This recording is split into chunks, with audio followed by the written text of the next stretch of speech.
Hi வணக்கம் எல்லாருக்கும். இன்றைக்கி நம்ம சேனலில் ஏஞ்சல்ஸ் உங்களுக்கு கொடுக்குற லவ் மெசேஜ் என்னன்னு பார்க்கலாம்.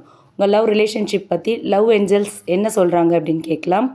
அன்ரெக்யூட்டட் feelings. Okay, there is not enough love to keep this relationship going in a healthy way.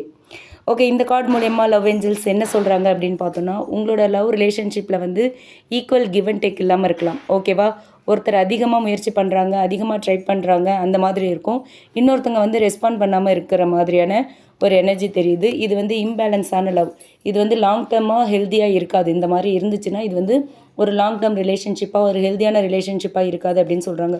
So இதுக்கான சொல்யூஷன் என்ன அப்படின்னா, நீங்கள் வந்து ஹார்ட் டு ஹார்ட் பேசிக்கிட்டு உண்மையான உங்களோட ஸ்டேட் ஆஃப் மைண்ட் என்ன, உங்களோட ஸ்டேட் ஆஃப் ஹார்ட் என்ன அப்படிங்கிறது தெரிஞ்சுக்கணும். லவ் பேலன்ஸ்டாக இல்லை அப்படின்னா பாதிக்கப்படுறவங்க வந்து அவங்களோட பாதையை மாற்றிக்கணும் அப்படிங்கிறது தான் இந்த கார்டு மூலயமா லவ் ஏஞ்சல்ஸ் சொல்கிற மெசேஜாக இருக்குது.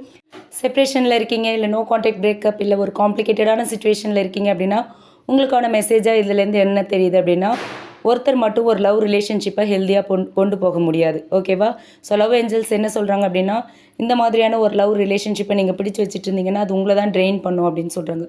லெட்டிங் கோ தான் ஹீலிங்க்கு ஆரம்பம். ஸோ உங்களுக்கு உண்மையான ஒரு ஈக்குவல் லவ்வை தரக்கூடிய நபர் உங்கள் பாதையில் சீக்கிரமே வரப்போகிறாங்க அப்படின்னு சொல்கிறாங்க. Sometimes rejection is divine protection அப்படின்னு சொல்கிறாங்க. உங்களுக்கு எது தேவையோ அதை தான் யூனிவர்ஸ் உங்களுக்கு கொடுக்கும். உங்களுக்கு குறைவானதை யூனிவர்ஸ் உங்களுக்கு கொடுக்க மாட்டாங்க. ஓகேவா? இதை விட்டுட்டா தான் ரியல் லவ், டீப் பேலன்ஸ்டான ஒரு சோல் கனெக்ஷன் உங்களுக்கு வரும் அப்படின்னா கண்டிப்பாக அதை விட்டுருங்க அப்படின்னு சொல்கிறாங்க யூனிவர்ஸ். Okay, thank you.